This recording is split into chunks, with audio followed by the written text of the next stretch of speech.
All right. So your book I find it most fascinating. All right. So thank you for writing the book. What made you want to write a book? What was the idea behind it? Well, over the course of doing the live streams, we've done many, many live streams, and with my audience, we've developed kind of a unique understanding, and it came bits at a time, and the four chapters that make up the book are each concepts that have developed over the course of the last 4 or 5 years that have really gotten fleshed out in my streams that I felt needed to be written down. They needed to not just be, something that we talk about, and they also needed proper citations and documentation for everything, right? We needed quotations, we needed data, we needed statistics. And so it was about taking those 4 points from my live streams, and putting them into writing. They need to be written down. Things need to be written down. There's a reason for that, and that I've noticed in a lot of American communist circles there is kind of just an oral tradition where there's certain wisdom that people just pass on, but that's not the professional way of doing things. Things need to be written down. So that's why I put the book together, and that the analysis that we're putting together is rather unique. You don't hear people talking that way. I mean, there is some overlap. There are certainly, there's certainly a grouping of people who see things in a similar way, but I feel like no one has really put it into words in the way that I did. You listen to Jimmy Dore, for example, Jimmy Dore's audience, there's a similar viewpoint. The Party of Communists, they have a similar outlook. Kim Iverson promoted the book. She had a special program on her show where we talked about it, but there's really no one saying it in exactly the way we're saying it, and it needed to be put concisely into words. Okay. Okay. So there are 4 parts in your book, right? So we go from one by one. All right. The first part, you were talking about this concept, the overproduction problem, the glut. All right. Can you explain what that is? Sure. And it is just an essential part of Marxism. The worker is never paid enough to buy back the product he produces. The wages paid out to the worker in the process of production are never enough to purchase the product they produce.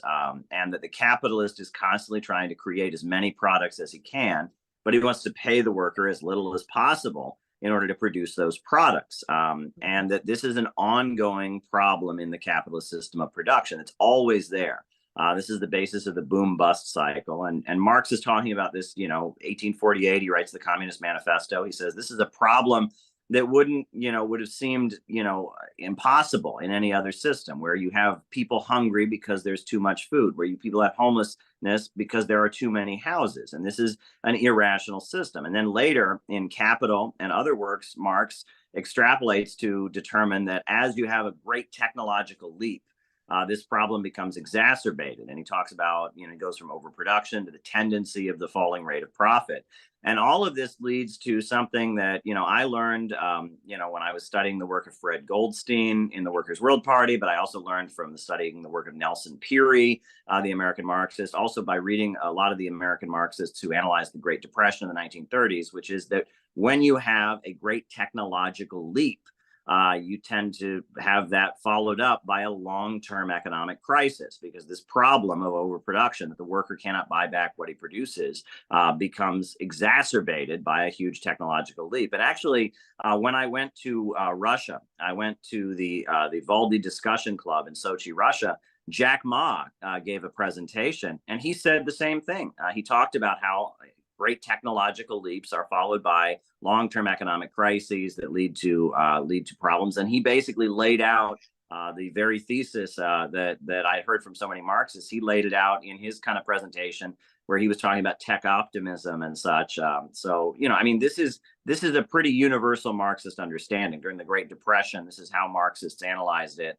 And unfortunately, while you hear this pretty widely understood, when you talk about the World Anti-Imperialist Platform, I know many of the communist parties that are grouped around the World Anti-Imperialist Platform talk this way, but we don't hear this analysis nowadays. So that was necessary to put forward. This is the problem with capitalism, is that it holds back growth, that our brilliance as human beings, our ability to advance to a higher technological plane leads to poverty, and that's not rational.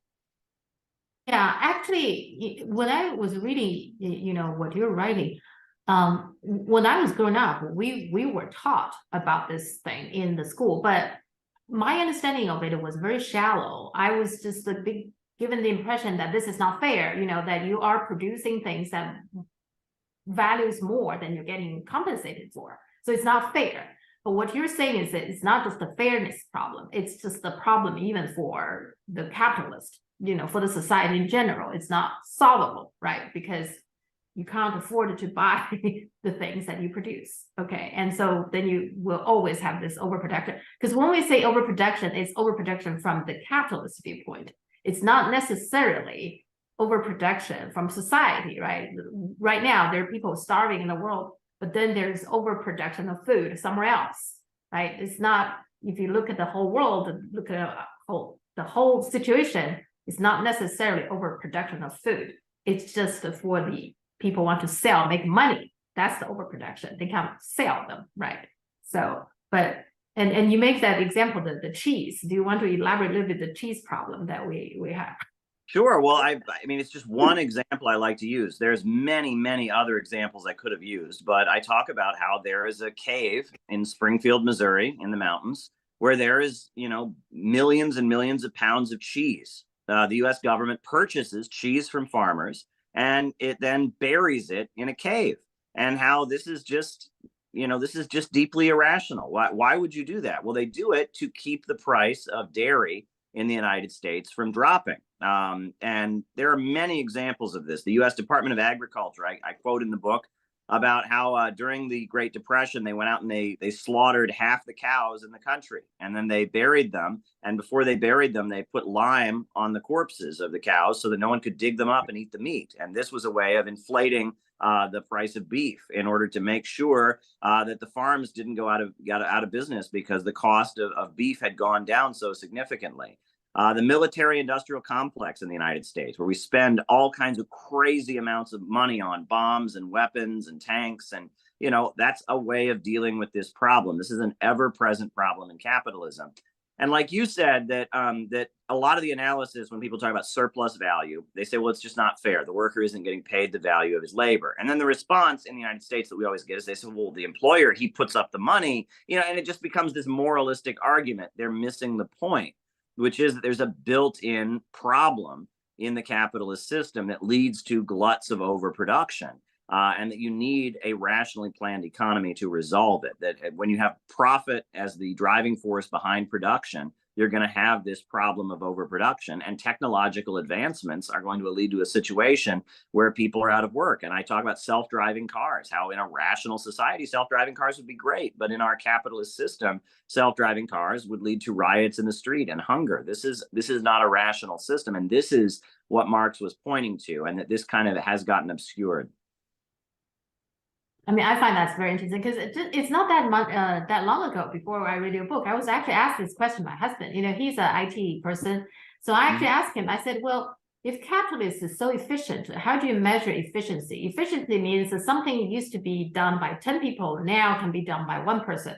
What happened to the other 9, right? Yeah. We were actually talking about that. So yeah, so it's very, I find that's very interesting. And I didn't learn this word glut until I read your book. So the chapter 2, you're talking about the Bonapartist versus fascism. And also I wanted to, I read your book, but I would like you to still explain that. And also I want to throw in, what is authoritarian versus dictatorship? All these concepts. Can you clarify that for me and for my audience?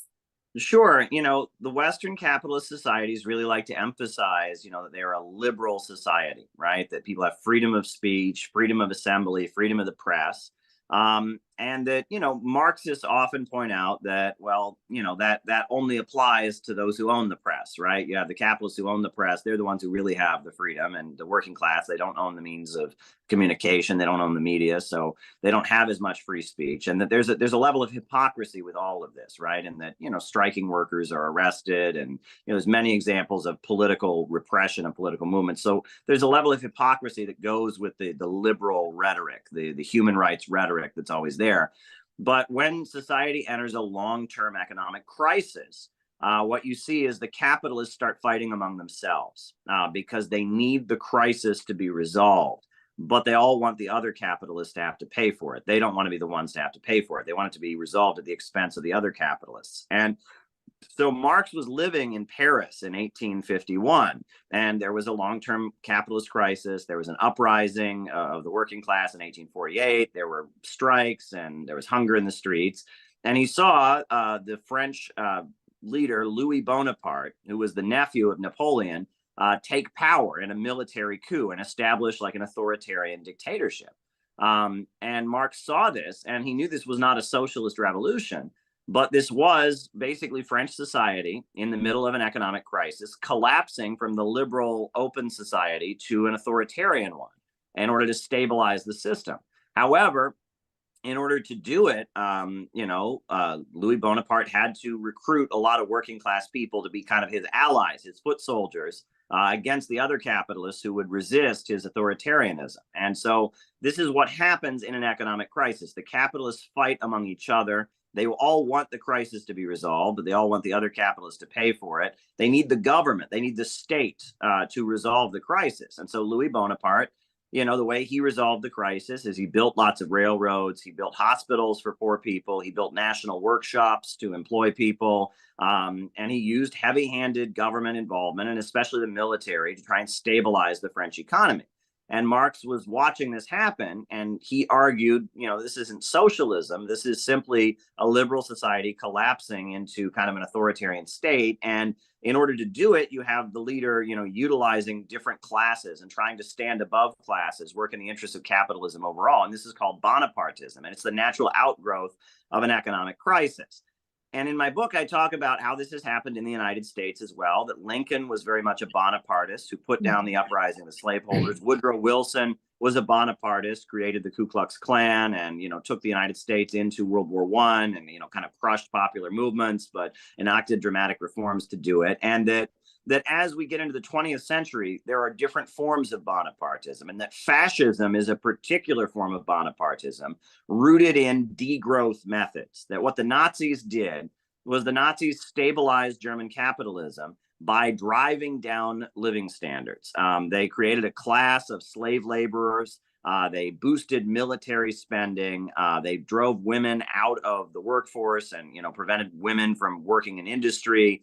And doing all of this stabilized the German economy, reduced unemployment, increased the ability of people to spend, and it stabilized the German economy. And that fascism is a particular form of Bonapartism rooted in trying to save capitalism with degrowth. And that fits in with Malthusianism. At the time that Marx was alive, he was saying the problem of capitalism was overproduction, et cetera. But there was a widespread movement in Britain, many economists who argued the problem is there are too many people. There's too many poor people. The poor people are having too many children, and the food supply is not keeping up with the rise in population. So we need to reduce the population. And Marx was very opposed to Malthusianism, but those ideas of Malthusianism are very widespread in the United States now, and they've kind of combined with the environmental movement. And the idea is the problem economically, they don't see it as the problem of capitalism. They see it as a problem of human beings, that they just, they breed too much, they consume too much. And they argue the way to solve the economic crisis is by reducing the population and reducing consumption. They want to degrow out of the crisis. And this is a very dangerous thing. And this is the essence of fascist economics. It's one particular form of Bonapartism that the capitalists will turn to try and save their system during an economic crisis. And the mass genocide that we saw, the Holocaust, the horrendous crimes of the Nazis in World War II, the eugenics movement in the United States, all of this is rooted in an effort to save capitalism by driving down living standards, reducing the population, et cetera. Yeah. So is it fair to say that fascism is a type of a Bonapartism? Yes. Bonapartism is more neutral. It's not necessarily a negative thing, right? It's just a phenomenon that you align with certain parts of the society to fight the other part. But fascism is the extreme form of it. right? Yeah, I mean, I would see Roosevelt as a Bonapartist who was very Mhm. progressive. Abraham Okay. Lincoln, also very progressive, you know. Yeah. These were members of the capitalist class who fought other members of the capitalist class who used the state to try and stabilize the economy and defeat their opponents, but they did it in a progressive way. You know, whereas Hitler and other, you know, far fascistic figures, they use Bonapartism in a reactionary, destructive, fascistic way. Bonapartism is just the division of the capitalist class and the centralization of power into one wing of the ruling class, the police and the military centralizing power, which is the natural outgrowth of an economic crisis. Okay. Yeah, you just talked about the degrowth. So this is something really interesting because now is that the same thing that they're doing now with this great reset? Is it that's what they're talking about, the World Economic Forum? I think that's the big thing for them. Is that right?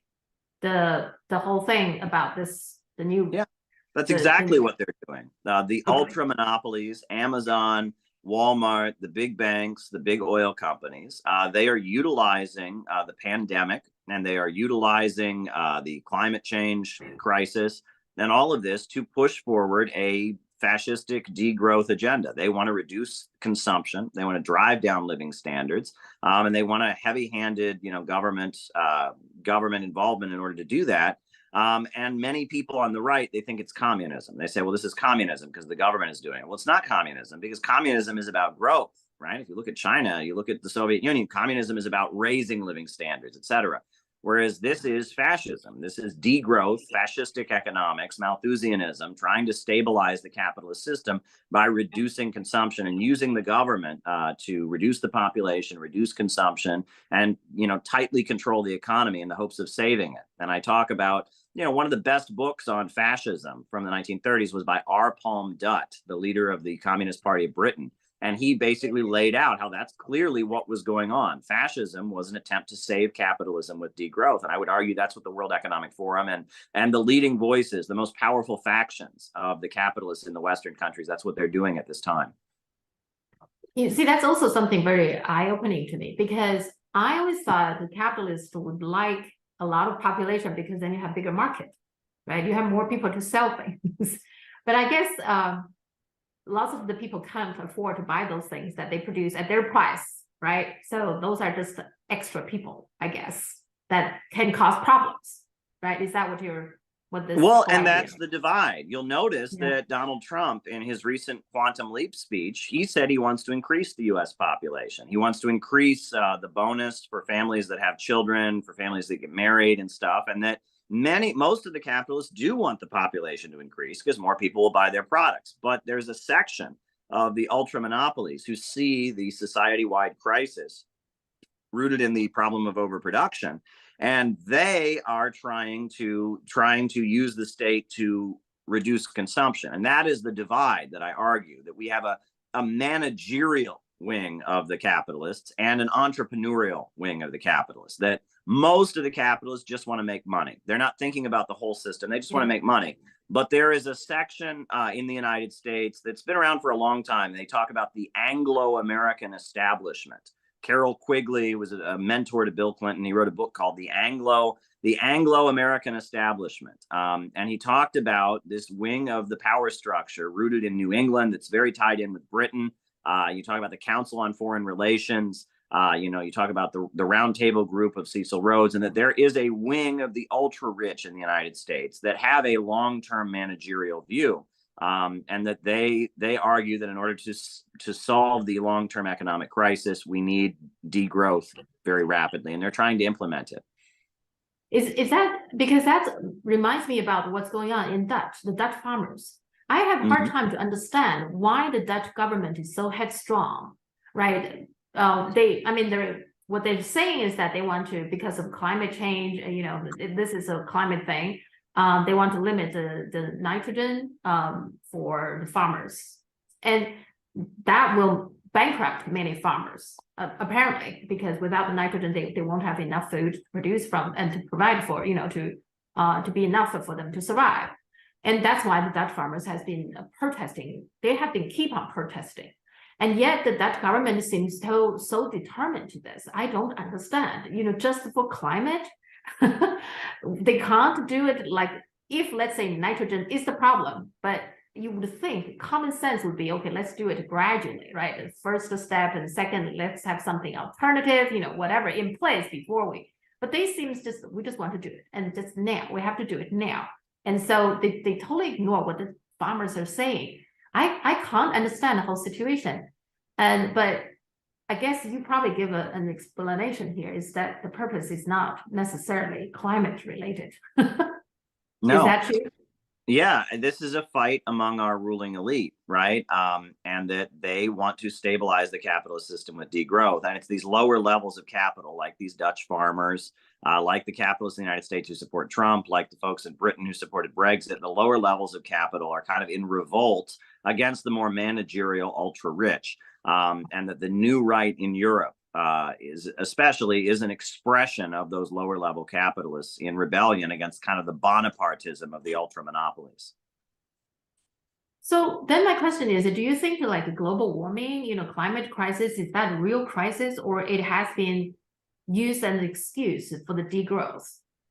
I am not convinced global warming is a hoax. I think global warming is reality, right?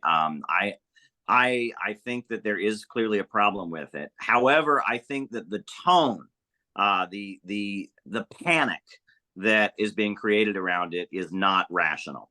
And that this is a propaganda tactic, right? In sales, if you want to, convince someone to buy something, you say, oh, you have to buy it right now. Oh, someone's going to come buy it. You better make the deal right now. This is a way of making people, hysterical and getting people to not think. I think climate change is definitely a problem. I am not convinced. There are some people who consider climate change to be a hoax or a fraud. I'm not of that belief. I think that there is an issue, but I don't like the hysteria around it. And that when you create a panic, it's a way to keep people from thinking. And that there are some things I will say that don't match. For example, we have been hearing that, we should have, there's this book published in the 1970s called The Limits to Growth. It said we would have run out of oil and fossil fuels by now. It says we would have run out of, of certain minerals by now. We haven't, right? And it just doesn't match the reality. And that a lot of the hysteria around environmental issues is manufactured to serve a political purpose. That doesn't mean there isn't a real issue there. And I'm not ready to say climate change is false. We see evidence around it, the erratic weather, the super hurricanes, et cetera. We can see examples of climate change having an impact, and there definitely is a need for something to be done in my view. But I just don't buy the hysteria. And that the Democrats, many people have compared it to, during the 1980s, the Democrats would argue that if the Republicans won the election, there was going to be a nuclear war. There'd be a nuclear war if the Republicans won the election. Well, Ronald Reagan was elected and reelected. George Herbert Walker Bush was elected. There wasn't a nuclear war. But if you can create a hysteria or a panic, that's a way to kind of make you have to vote for the Democrats, right? The world is going to burst into flames. We are all going to die unless the Democrats are victorious. This is a way of scaring people. And that I think Greta Thunberg, what she's doing is of that variety. It's about creating a hysteria, creating a panic. And that's authoritarian forces will always kind of use that to their own ends, right? Yeah, I very much. In the very beginning, I actually believed everything, they were saying about the climate change and everything. But then gradually, I just find what you're saying, this panic mode, and they're so coercive on some of their way of doing it. It just doesn't make much sense, And you're talking about Greta. In China, people call her environmental princess. And it's not in a good way. It's not like, oh, the princess, the pretty princess, not in a good way. It's more like out of touch, right? That very arrogance and living in the fantasy world kind of princess. That's how people see her in China. At least, lots of people see it that way. Like it's in China, people even think that this is Western way of controlling the rest of the world, the global South growth. And it is. Biden openly said when he was running for president that one of the things he wanted to do was prevent China from building coal power plants around the world. In many parts of Africa and in many parts of the world, There are people that are getting electrification because China is working with the governments there to create power plants. And one of the big demands that Greta Thunberg and others have put forward is to prevent that. Right. And they push, they push windmills, they push solar panels. Well, those things are great, but they don't produce anywhere near the amount of energy that other kinds of energy promote. And why are they not promoting fusion? You look at China. China is concerned about climate change, and so that's why they're investing a lot in fusion energy research. None of these voices that dominate the environmental conversation in the West talk about fusion energy, because that's not a solution for them, right? That would eliminate fossil fuels being the center of the economy, and that would basically make the Western oil monopolies no longer the center of the world economy. So they don't want to get beyond fossil fuels to a higher mode. They just want to reduce consumption, which fits their Malthusian Bonapartist agenda. Yeah, and Greta Thunberg, she at one point complained about China using chopsticks, killing too many trees. Okay, I don't know if the West pays attention, but that's got a lot of attention in China, of course. Wow. People have been using chopsticks for thousands of years, and then she's saying that's killing too many trees. And yet, Japan is letting out the nuclear polluted water to the ocean. She didn't say a word. And the Nord Stream got exploded, got bombed. That environmental catastrophe, she didn't say a word. You see, that's why people are saying, you have no credibility here, right? You're complaining we using chopsticks, and then all the other things, you're totally quiet, right? So that's how can you make that make sense? How can you convince people that this is something you truly care about? You don't, right? So that's, yeah. She lost credibility for that, I think, yeah. Okay, the next thing you talked about, synthetic left, which is a very interesting concept. And before you came out, I was just looking at your video. You have one, like 3 years ago, something has popped out about the synthetic left. So you're already talking about that. I think it's getting worse in the past few years. So tell us, what is the synthetic left? Well, starting in the 1950s, they realized that just anti-communism was not going to work. Just telling people communism is evil and communism is the enemy.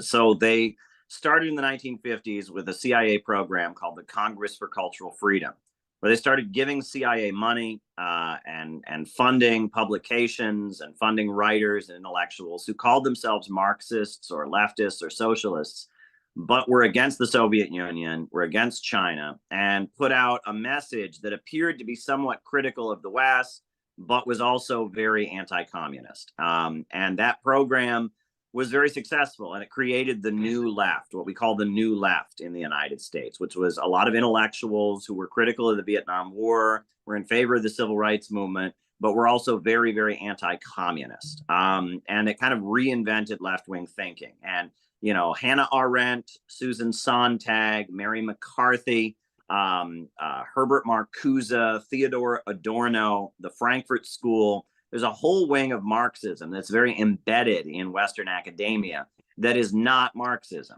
It is anti-populism. Theodore Adorno, he wrote a book called The Authoritarian Personality. And it's all about how there are certain people that follow orders and would want to join a mass movement and see things in terms of right and wrong, and they're dangerous. This is a threat to freedom. This is not Marxism. This is psychology. This is anti-populism. It's the idea that average people are dangerous. If they get together, they threaten the great intellectuals. This is not Marxism. But it was very, very well funded as an alternative to Marxism. The feeling was that the kind of intellectuals, and thinkers and activists, people who fight for the rights of women or people who fight for the rights of workers who might become Marxists, could become part of the new left instead. And it was originally intended as an alternative to Marxism. Then as you got into the 70s and 80s, they discovered it was very useful in staging unrest and protests to bring down communist governments around the world. And, the new left and that perspective and some of these human rights NGOs that were created were then used to bring down the governments of Eastern Europe. In 1968, you had the Prague Spring in Czechoslovakia, which was a big anti-communist uprising that was backed. And again, they didn't say they wanted capitalism. They said they wanted democratic socialism, or socialism with a human face. And that, at the time of the fall of the Soviet Union, many of the young people who were protesting and helping bring Yeltsin to power and dismantling the Soviet Union didn't think that they wanted capitalism. They thought that they wanted a more democratic socialism. They were new leftists, and they thought people in the Soviet Union would keep their guaranteed jobs and healthcare and education, but also be able to listen to Western music, also be able to use drugs, also be able to shop at Walmart. They would get, kind of the freedom and this kind of this, the CIA promoted, a lot of art and culture, the paintings of Jackson Pollock, for example, right? Jackson Pollock was this painter who didn't, create shapes or images. He just splattered paint on a canvas. And the CIA funded Jackson Pollock's art, and they would present it as an example of Western freedom. And they'd say, look at the socialist realist art of the Soviet Union. Oh, this is just propaganda. But look, Jackson Pollock is so free. America is so free. People can just throw and splatter paint on a canvas, and they call it art, and they can make money. And this is freedom. This was all a very effective propaganda operation. But then what we're seeing now is that what started out as an attempt to manipulate intellectuals and leftists, and then became a vehicle for destabilizing countries with the color revolutions, George Soros, the NGOs, has now become a mechanism for trying to bring about Bonapartism in the United States. They have brought the color revolution apparatus home, and they are using this NGO apparatus that they created, this synthetic left, to try and stabilize capitalism in the United States and use, force kind of a Malthusian degrowth agenda on the population. And that the synthetic left is kind of a three-stage process. But the important thing to understand is it has absolutely nothing to do with what the Communist Party of the United States believed. It has nothing to do with Mao and communism or Stalin or what was done by Fidel Castro. This is a completely different thing. This views average people as the enemy. The people are the problem. It is a completely different creation, and it should not be confused with actual communism and Marxism. Yeah, because this is something, just the other day I was talking to Duran, Alexander Mercouris. We were talking about that. He was talking about the left, the real left mysteriously disappeared. And then when the real left disappeared, the real right disappeared too, right? Because they no longer need to counter the real left. And so it become consolidated. I thought that there was some kind of realignment, but he was saying that at the top, now the bottom, the grassroots, the people still have, left and right, and that kind of the real left is still there, but they just the top that consolidated. And what you're saying is that they, in the process of consolidating, they created a fake left, right? Yeah. So make people feel that there's still a left, but that left is gone. The real one is gone, at least from the top, right? That's basically what happened, and that explains why the Democratic Party is the way it is, right? It's very different from the Roosevelt, kind of a Democratic Party. It's very different. Now they will claim that I think at one point didn't Joe Biden saying he's the New Deal 2.0, something like that, like a claim that he will be the next Roosevelt, but he's far, far away from that. Absolutely. Yeah. No, they believe something very, very different. Roosevelt was about building infrastructure, building up the productive forces, empowering working people, et cetera. Biden is carrying out a very different agenda. Yeah.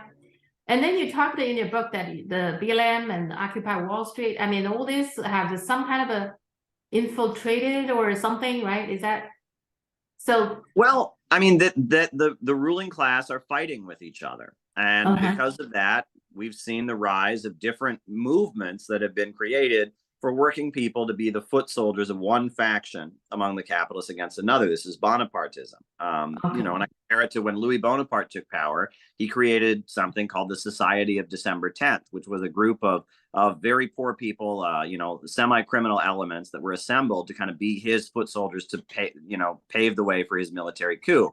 And Marx looked at this and he said, well, this isn't the kind of revolutionary organization we need. This isn't the broad masses of people, the people who create the wealth of society asserting their interests. This is instead a group of kind of criminal elements that are kind of the hit squad for Louis Bonaparte. And that as the process of capitalism in decay and Bonapartism arises, you get the rise of these kind of movements that are created by one wing of the capitalist class to fight another. And that, Black Lives Matter, there's long been a Black liberation movement in the United States. I mean, ever since, there was slavery here, the slaves were fighting back, and that, there was, the Black Panthers and Martin Luther King Jr. and stuff. But Black Lives Matter is a very, very synthetic, social media created entity that has kind of taken the politics of the Black liberation movement and watered it down into nothing, and are used by the Democratic Party to carry out their agenda.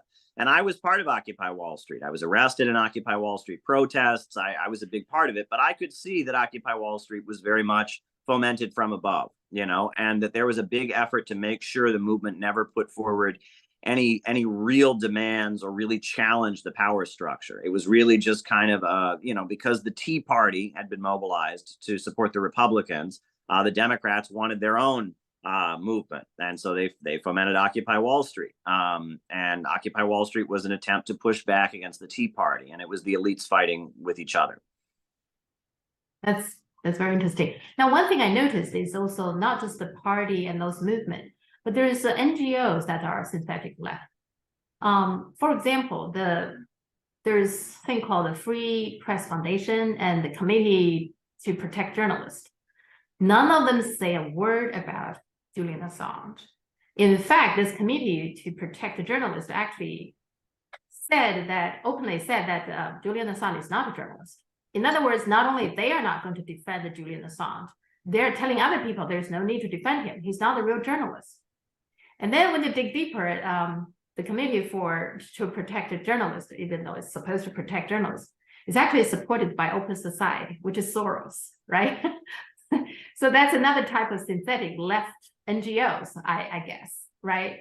And it's so interesting that what they're doing now is that the money, it's almost like laundering the money. If Soros saying, okay, this is something I support or not support, everybody can see what he's doing. But instead, he created an Open Society. And then people realize Open Society's backer is Soros. So he's not even using Open Society. He's using Open Society to support more NGOs. So there's another layer to hide behind. Is that what they're doing now? Yeah. And that, when you talk about the NGOs, this is the synthetic left. I mean, this is, and they channel kind of young people who get interested in social justice, opposing wars, fighting for labor rights, fighting for the rights of women, et cetera.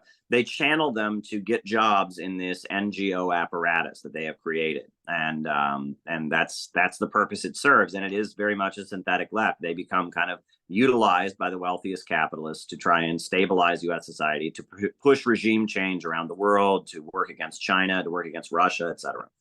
And that's part of the reason China, for a while, from time to time, they will crack down on the NGOs from the West for that reason. Yeah. I mean, at the time, I didn't quite understand. I was like, NGO, they're unharmful. They're here to help the poor. That when you say NGO, you got that impression, that they are the people they're out there to feed the poor, the hungry, that kind of NGO. But it's not. They are hiding behind it. They're just everywhere. Yeah. So when you say the synthetic left, I thought that was a very good description of this whole phenomenon, right? What is going on with yeah. So chapter 4, you're basically analyzing I think, correct me if I misunderstood you, that the whole thing, what's going on in the US is almost like coming to a point now. It's come to a mature state that a revolution is coming, right? Something like that. But part of the problem, I think, reading your previous chapter, is that to me, it's like, I always wondered why. Apparently, there are lots of people who are angry. I can see that even around me, there are people, plenty of unhappy people, but there hasn't been a real movement, right? A real left or communist or socialist kind of a movement. Is that because reading your book, I think the answer is that U.S. lack a discontent from the top. There hasn't been a clear discontent from the top. They're fighting each other, but they haven't been discontent with the whole upper class. Is that what it is? Well, I talked about how that basically we have a situation where, we have been pushing, and I spent a lot of time in chapter 4 talking about philosophical irrationalism, which is this belief that there is no real right and wrong, there is no real objective truth, that it's just kind of the law of the jungle, the strongest survive, and that this is what the elite in the United States have believed among themselves for a long time, right? That if you believe in morality, if you believe in right and wrong, if you want to do good for people in the world and help people and all that, you're a naive person. You're just kind of a naive person, and that instead it's just kind of a battle for survival among the strongest, and that is what the elite have believed for a long time. But that belief system that you call philosophical or rationalism, about Nietzsche or Ayn Rand or Leo Strauss, that belief system has really kind of spread all throughout U.S. society. And because of that, the elite themselves can't get on the same page. They need to find a way to stabilize U.S. society amid an economic crisis. But that would require them to, at least to some degree or other, realize they have the same interest. And they're not doing that, right? The elite are not capable of getting on the same page. And they have kind of trained the population to also think in a similar way. And what we're seeing is a fracturing or a breaking down of U.S. society. And it seems like we're dividing into different factions and different camps. And that is laying the basis for some kind of society-wide collapse. And I talk about, the fall of the Roman Empire didn't lead to something better than the Roman Empire. It led to depopulation. It led to chaos. The life expectancy in Europe went down. The average height of a person in Europe went down. The Roman Empire was bad, but it didn't lead to something better when it fell. And that's kind of what we're heading for in the United States. Society is just kind of coming apart, and it's very similar to the fall of the Roman Empire. Yeah. Yeah, and I also wanted you to talk a little bit about this endless war, right? The endless war, I always feel like, okay, if you go to a war and then you got defeated or semi-defeated, like unfinished, like the Korean War is kind of like unfinished war, right? So you should rethink the next time you go to another country, have another war. But they seem don't rethink, they just keep on going. Now, is it because this degrowth, because they still serve some purpose? They might not win outright, but they still serve some purpose, and they still help with the overproduction problem, because war does consume a lot of goods and the people, right? So it serves the other purpose, the degrowth, and then it's partially solve the overproduction, the glut problem. Is that why the United States is in this constant war, endless war? Yeah, the military has become such an essential part of the U.S. economy. And also that countries rising up from poverty, like China, like Russia, like many African countries, like Cuba, like Iran, like Venezuela, all of this is a threat to the monopolies of Western corporations. When Russia was poor in the 90s, the United States got along with it. But now that Russia is selling its own oil and gas as a competitor on the international markets, now the United States sees Russia as an enemy and needs to destroy Russia in order to maintain its hegemony. And that largely, as their system is experiencing greater problems because of the crisis of overproduction and the computer revolution, they see war and beating down and destabilizing and destroying countries as a way of stabilizing their system. And it's what they're compelled to do as their system fails. I was thinking about this question, then I forgot to ask you. When you see Jack Ma talking about this overproduction problem, did he provide any solution? Well, sure. I mean, he was saying that, we have to recognize that technology is the future and it's coming, and that the enemy needs to be poverty. The enemy needs to be unemployment, that we need to change the way we teach young people. He talked about, we used to train people to think like machines, but now we have machines that think like people. It was a very great presentation that he gave in Sochi, Russia. And it was very Marxist, even though he never quoted Marx. He never talked about capitalism. I wrote an essay and I made a video saying that basically he was talking about Marxism. He was talking about the problem of overproduction. He was talking about the tendency of the falling rate of profit.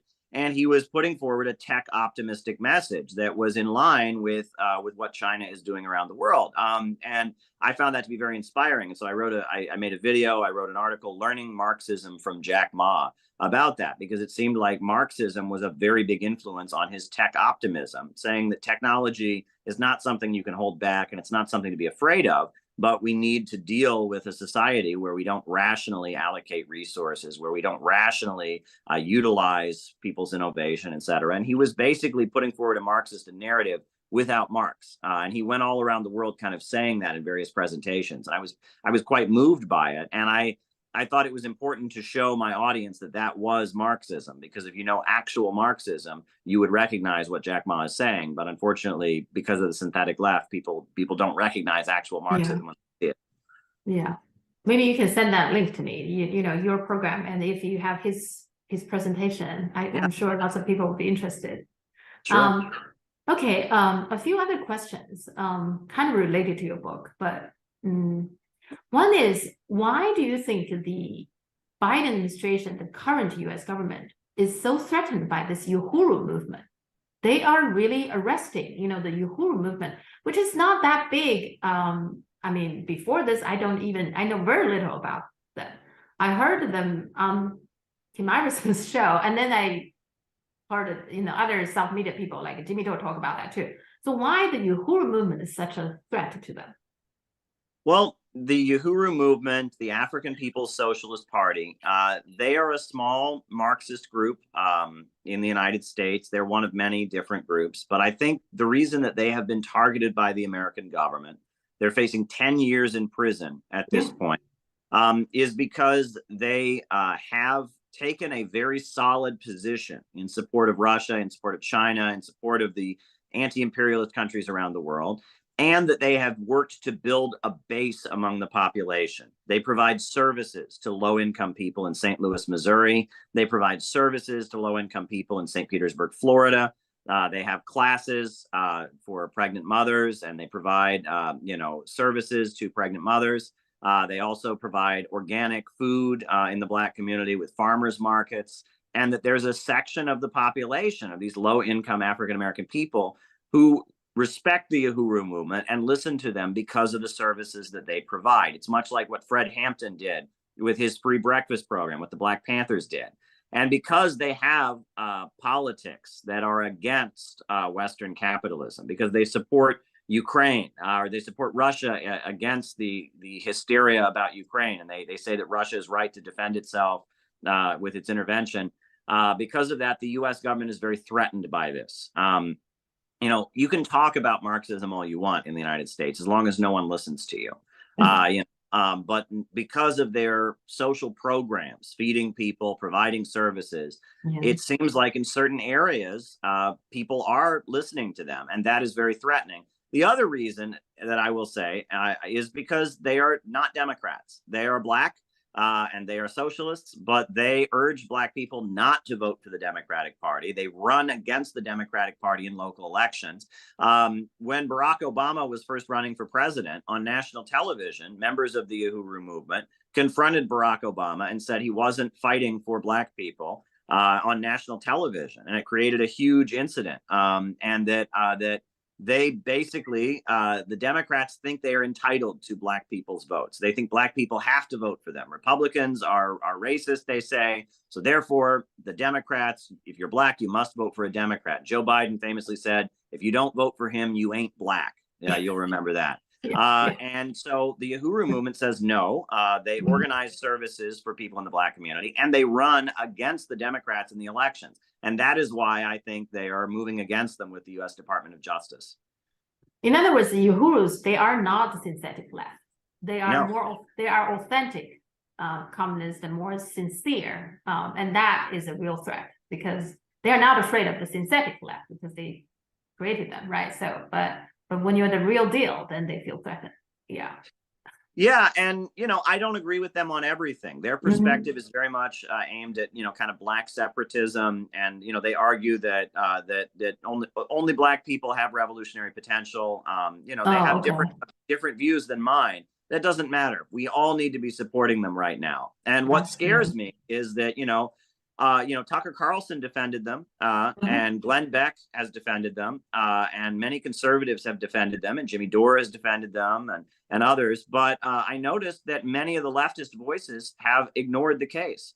And it's very frightening. 10 or 20 years ago, if you said to people that call themselves leftists, hey, the American government has just arrested a group of black revolutionaries and accused them of being agents of Russia, there would have been widespread support for them and widespread outrage. Now that's not the case because they have brainwashed so much of the left to think that Russia is the enemy, to support the FBI, to think that if you criticize the FBI or you express sympathy with Russia, you must be a conservative, you must be a Trump supporter. It's very frightening. And when we talk about synthetic left, leftism has just kind of deteriorated to defense of the establishment, so much so that those who hold on to real leftism are being targeted by the American government, and we see silence. And that is confirmation that it kind of gets back to what I talk about when I say out of the movement to the masses.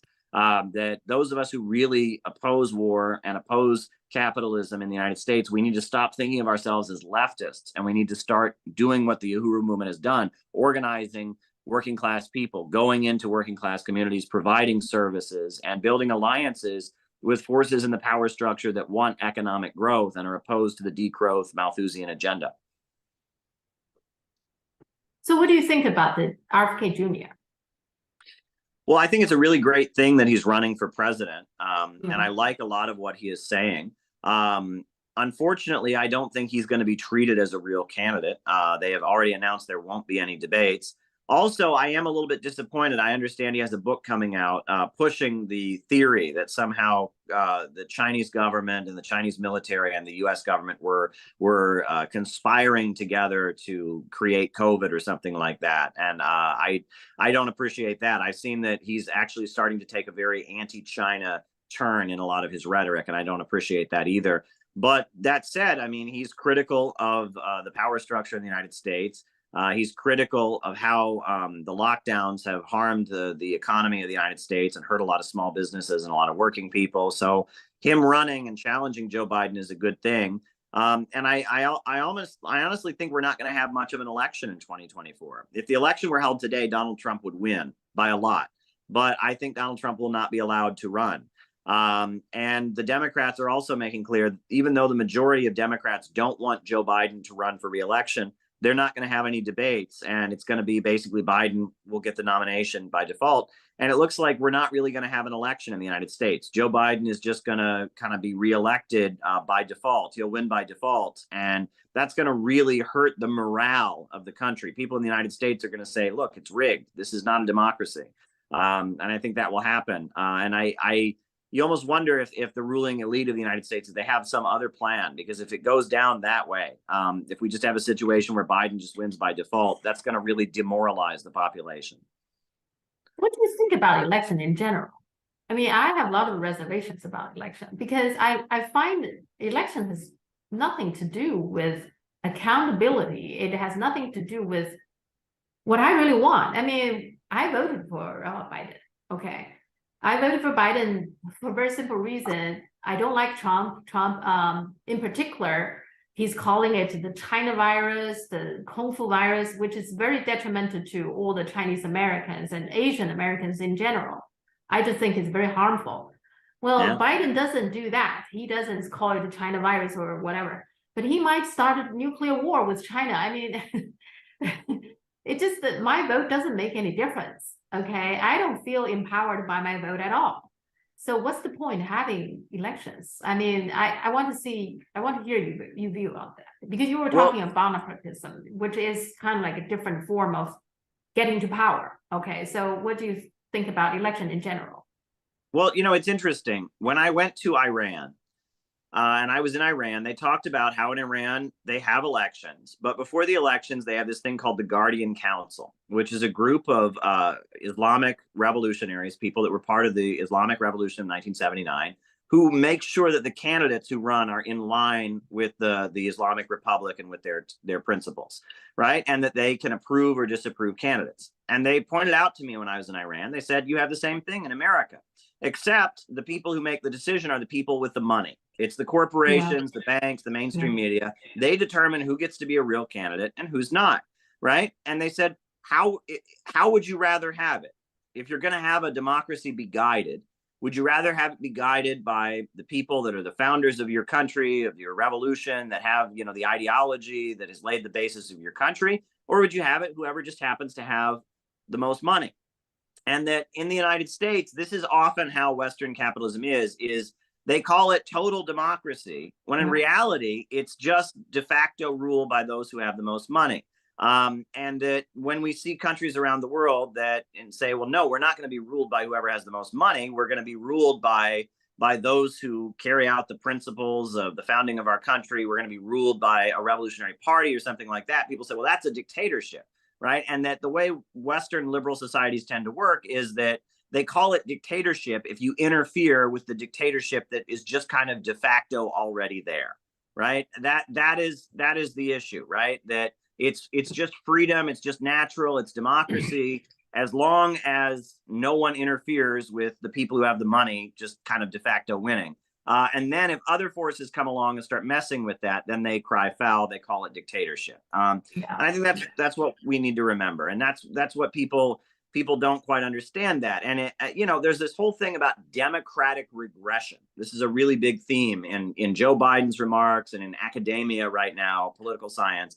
Democratic regression. And they say, Russia was a democracy and now it's not under Putin. Venezuela was a democracy and now the Bolivarian, socialists have taken power. And if you read some of the writings on this, they say, well, Russia was a democracy, but the people voted for Putin. He clearly won the election. But then when he got elected, he changed society. So then it's not a democracy anymore because he changed society. Right. He tampered with independent institutions. He changed the military. He changed the economy. So if a leader gets elected and they change society, it's not a democracy anymore. And they say the same thing about Venezuela. The people voted for Hugo Chavez. They wanted Bolivarian socialism, but he got elected and then he changed society. Right. He tampered. They say the Venezuelan military used to be independent, but now it serves the Bolivarians. The economy used to be independent, but now it serves them. Well, it wasn't independent before. It served the United States before, but that's just how it's supposed to be. That's just the natural way it's supposed to be, right? And that's the way Western leaders talk about it. They're just supposed to naturally be in charge. They're just supposed to naturally have the power. But if somebody comes along and interferes with it, then that's not democracy any longer. And that is the way that the rhetoric of the West tends to be. It's an open, free society as long as they can be in charge. And if they are not able to be in charge, there's roadblocks. If there's forces that kind of, tamper with their ability to just kind of naturally rise to the top, well, then they don't call it democracy. I mean, it's like social media in the West. Social media is not open. It's not free. Twitter is rigged. It is rigged by the FBI. We've seen that. They make sure that certain things get promoted and certain things don't. But if a country says, okay, well, we're not going to allow Twitter then, then they say, oh, it's a dictatorship. Well, how is that the case? I mean, Twitter is very much rigged and manipulated to serve Western imperialist agendas. And the same for Facebook, right? That they manipulate social media, but they make it look like it's just natural and democratic. Look, it's just people like it, and they don't reveal how controlled things that they claim are open and free really are. These open societies that George Soros talks about are highly controlled. They're just controlled in a manner that no one's able to get in the way of the rule of Western corporations. Yeah, I agree. Yeah. Okay, so I would like you just tell my audience the ideal society look like. Mainly, I think you have a 4-point plan, right, in your website. Can you just briefly talk about those 4-point plan? That to me, it's like the vision for the American that you want it to be. Is that right? Sure. Well, look, I think all of us that believe in socialism or communism, we want to create a society with so much wealth and so much abundance, where everyone has what they need, where poverty has been completely eradicated, where scarcity has been eradicated, from each according to their own ability to each according to their need. But that's probably hundreds or thousands of years in the future, right? That's pretty far off, right? But the plan that we have put forward, the 4-point plan that the Center for Political Innovation advocates, these are policies that very easily could be implemented. There are things that could be done. There are reforms, that average Americans would overwhelmingly agree with. However, they challenge the property question, and they challenge the rule of the rich.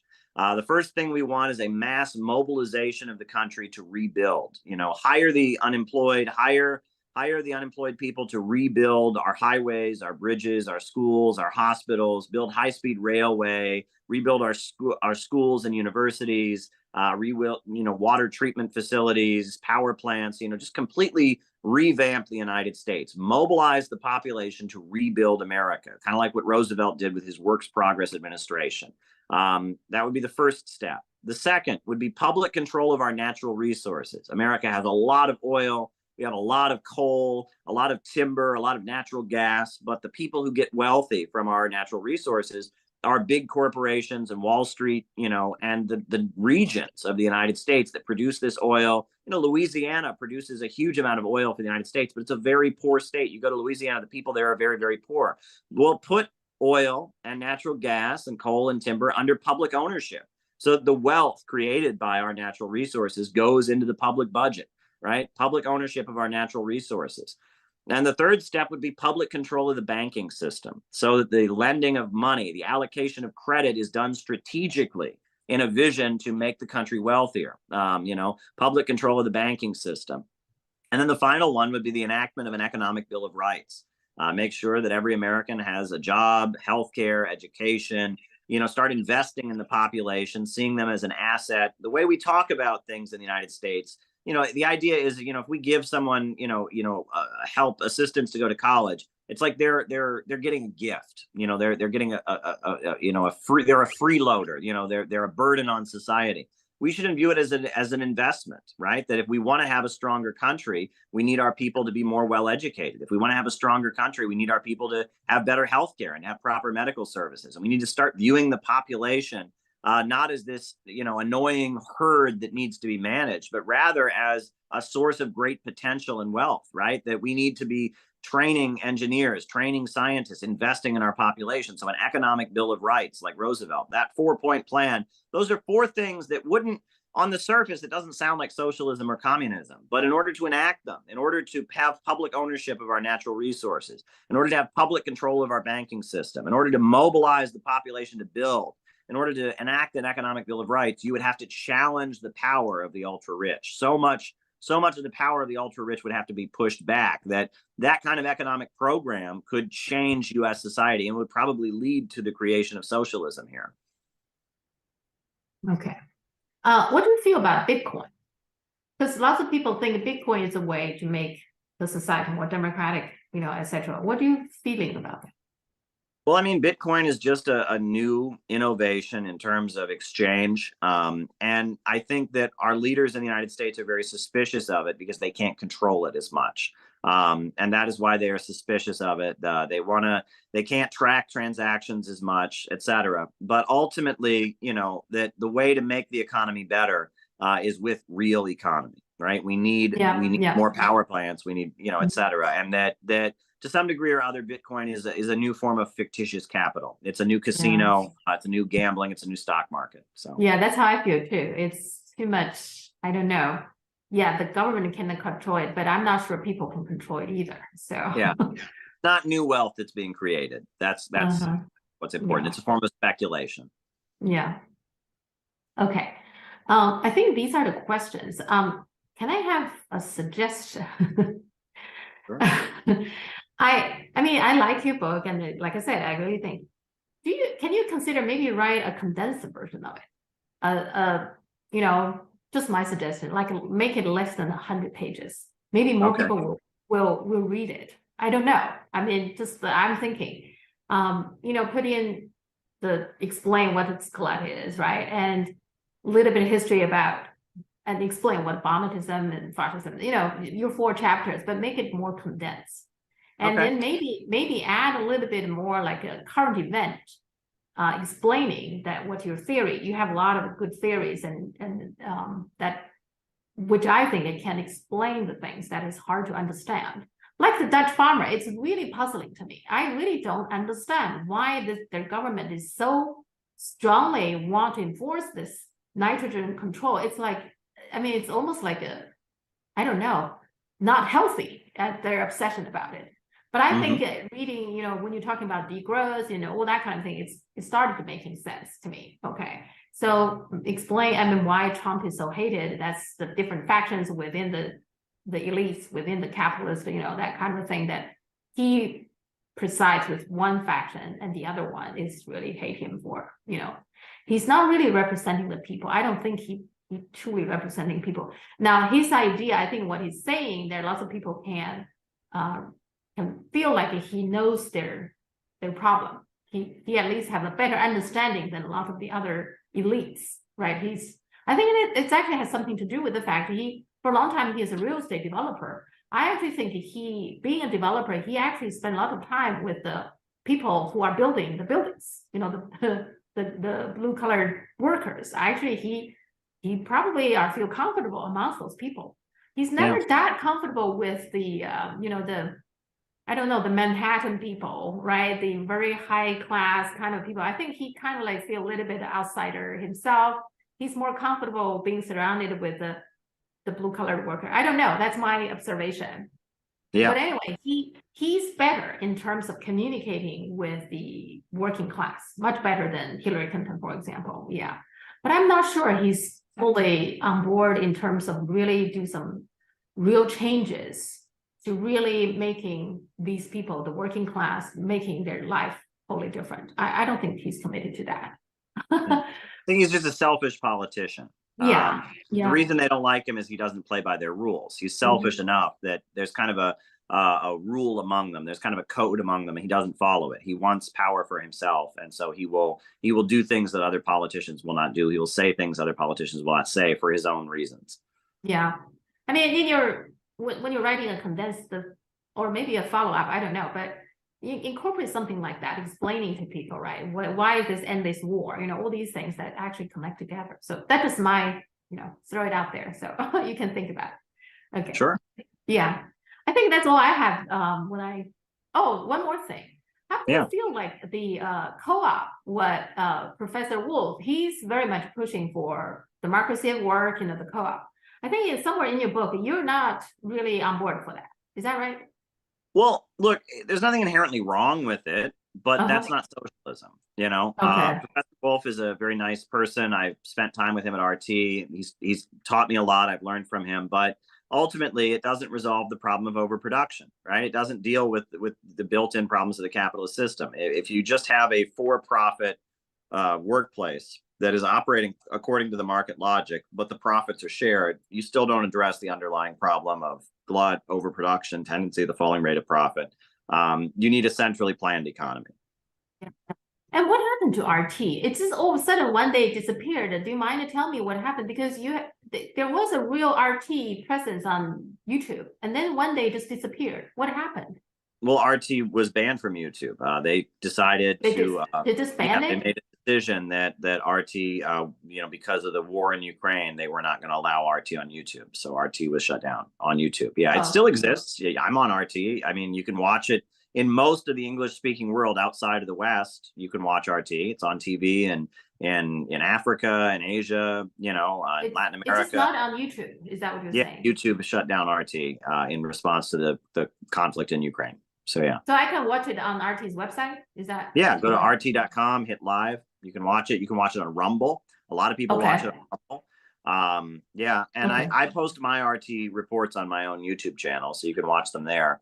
But they have banned the RT YouTube channel. So there you go. All right. Before we finish, I always ask it, do you want to ask me anything? Sure. Well, I looked at your channel and I noticed that there were certain things you were teaching your audience that maybe you got out of my book. Like you talked about Appalachia, you talked about Bonapartism and stuff. Do you want to share anything that stood out to you from the book? What do you mean, that I want to use your program? Well, no, like I'd be curious, I noticed that, I don't speak Chinese, but I was looking over some of your videos and I noticed Chinese channel. Yeah. You were kind of drawing from my book to share things with your audience. So I wanted to maybe you could talk about that. Because after this episode, I'm planning to do a show just to speak in Chinese, telling people what your book is about. And then I will, pick something. in there. Okay. And then I will tell people, okay, for details, you can watch the interview itself. Then I'll put out the interview. And that's my plan. But like I said, the interview might be, I'm not to put the whole thing in there. You see, it's because we are very in a lot of details. It's for my own understanding to do a program. But I do want to make a separate program, just me talking about your book, you know, letting people know what you're writing about, and then the details they can do that. That's my plan. Yeah. So because I do want people to watch it, but lots of the detail, the nuts and bolts, and maybe some people think it's too much, you know, just they want to have a general idea. And I hope that there will be somebody willing to translate your book. You know, it's something worth spreading to. But I don't know, because I'm not in the publishing industry, so I don't know how the channels work. And they have their own channels, you know. So I'm this random person sending them email. They might not pay attention. We don't know. We'll see. Okay. I'm trying. Sure. No, but I noticed on your channel you were sharing with your audience different things. Like you told them what Appalachia was, right? Yes. You know, Yes. you know, I thought that was very interesting. So maybe you could share kind of like, you know, what you highlighted to your audience. I'm curious. Yeah. There's one episode that was talking about Appalachia. I guess that's what you're talking about, the Appalachian Trail. You know, there was some kind of thing. And then mentioned in that episode that the Appalachia itself is among the poorest area, something like that. Well, in my channel, I'm trying to tell people that they normally don't read in the mainstream. So things that I observed, right, that I find interesting, that they need to know, you know, about the United States, more in depth, more like not just what's going on with the White House, with Biden, with Trump. There's a lot of interest in Trump in China, but you know, people like Appalachia, I think lots of people never heard about it, right? And then I just recently posted one about think tank. I think not many people understand what think tank really is, because people think think tank is, oh, you just have a bunch of people doing some research, you know, study a subject. Think tanks are very much supported by people like Soros, right? They all have their own, I call them gold daddy, you know, the people who provide money. Yeah. It's not sugar daddy, it's gold daddy. But you know, think tank is very much, they have their own agenda, right? So that's one episode I was talking to. And it's, again, I just received this morning, my business partner, he's saying that's an episode also well received, because people don't quite understand this concept of think tank, even though think tank as a concept existed a long time ago in China. 2000 years ago, there were some rich people, they would not really hiring, they actually would have people coming to living in the court. And these people are just, their full job is to writing articles and going through, let's say if I'm the rich people, I want to have people to go through what I'm thinking and then make them article or books and spread them. That's very much like a think tank. You know, that was like 2,500 years ago. Now that's already exists in China. But lots of people don't make the connection. You know, they think think tank is independent, they are doing the study and etc. But they're not, you know, most of the think tanks, they all have their agendas. Right. Things like that. You know, in that nature, I was, you know, talking about that. Yeah. Appalachia, yeah, it's a very interesting area, because not many people in China even know Appalachia, you know, etc. Yeah, sure. So I will definitely talk about your book. Yes. Okay, and I was also curious, you know, I talked about the new communist movement of the 1970s, which I've spent a lot of time thinking about, and how there were attempts to form a new communist party that was aligned with China. And I noticed that was posted. What was the reaction to that section? What did people think about that? The new communism in the 1970s? Well, I think what people most interested in, I think there's people, there are some comments about that. They didn't pay attention to this until you, as an American, you know, kind of like an outsider, you are seeing probably things develop more clearly. So there are lots of people who are living in China don't even pay attention. They appreciate that, you know, you discovered that. There are also a lot of people don't even know that the United States still have communism. They thought it's all gone, I don't know, wiped out during the McCarthy era or whatever. Yeah. You know, there's a song I recently discovered that was like, it was written by two Americans who went to China during the 1970s. And it's you know, it's you know, it's called, you know, New China or whatever. And I listened to it, and And you know, they're speaking of China in just like glowing terms. They clearly went there during the Cultural Revolution, and it's a little bit naive. You know, some of the things they say are a little bit naive, but at the same time, you can tell that, you know, I mean, the Mao, you know, Mao really built a huge international following. There were many people all over the world who really looked up to Mao and such. And so, you know, so some of the things they say in the song, I don't think are exactly right. Like they say things like, you know, they went to a steel mill in China and there were no bosses in the steel mill. The workers themselves. I don't think that's true, but you know, but that was kind of the rhetoric of the Cultural Revolution, I guess. So, you know. I mean, Communist Party in China, they have their own evolvement, right? So it's a never-ending evolving process, you know. And Mao himself is, I would say, a controversial figure because of Cultural Revolution. Now, I have better and better understanding of why he launched the Cultural Revolution, but what I think happened was after he launched it, he lost control. Okay, so all the brutal things happened afterwards. It's certainly not his intention, but he felt that like there's, I mean, let's face it, when China was first established, China was facing enormous challenges, right? The party itself, within the party itself, there are different factions in terms of how much they want the old system to stay, right? The old China system stay, and how much they want the Western influence, you know, how much they want the Russian, you know, the Soviet influence, et cetera, et cetera. Within the party, there's just a lot of disagreement. And of course, outside the US and the Taiwan, you know, the coming down, everybody trying to figure out a way to take back China. They call it to take back China. Okay. And even there was some challenges with the Soviet. You probably know that, you know, it has been a turbulent relationship with the Soviet. There's enormous challenges that Mao was facing. So for him, he cannot afford to have within his own party, within China, there's still thoughts that's very contradictory with what he believes, what communist should be. And for that reason, I think that's the reason he launched the Cultural Revolution. But he lost control. I think once he started, he's saying giving the students, giving people the freedom to express themselves, and then to see who is not on board with this whole idea about the communists or whatever. And then people started taking things on their own hands. And that's when things go wrong. Okay. So that's my feeling about Cultural Revolution. To be fair, I actually have family members died during Cultural Revolution. So it is a brutal process. Wow. I can't really defend the Cultural Revolution, but I have better understanding of why he did what he did. But regardless, whatever you feel about Cultural Revolution, the fact remains, China's today won't be China's today without him. That's the fact, right? And he laid lots of groundwork for a lot of the good things. And he also protected China, you know, through the Korean War, et cetera, you know, et cetera. So I would say on balance, he's still a great leader, but all the great leaders are imperfect. They all have their own faults, right? Yeah. I mean, that's just the fact. I'm sure people in France love Napoleon, but Napoleon, in some people's eyes, is extremely brutal, right? Yeah. People in Britain loves Queen Victoria, but he's a colonizer. Even George Washington owned slaves, right? So nobody's perfect, okay? Right. So, well, right. And the way in the United States they portray, you know, they portray Stalin and Mao as if they're just brutal mass murderers. You know, it is completely unfair. It's a huge double standard. Yeah.